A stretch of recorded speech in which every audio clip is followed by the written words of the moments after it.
Hello, Mechanical Resonance viewers. It is Saturday, July the 14th, 2023. Out here at the Century Farm. Got the old 53 Chevy running finally.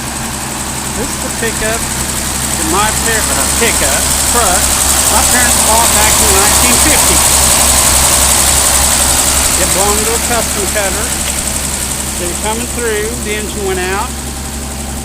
They couldn't wait for a new truck, so custom cutter bought a new truck, and Mom and Dad bought this one. So it's been on the farm since then. Bed's got some issues. But you know what? The old part's still running, so it's gonna get some use, baby. I'm gonna have to cut out the rat infested headliner, but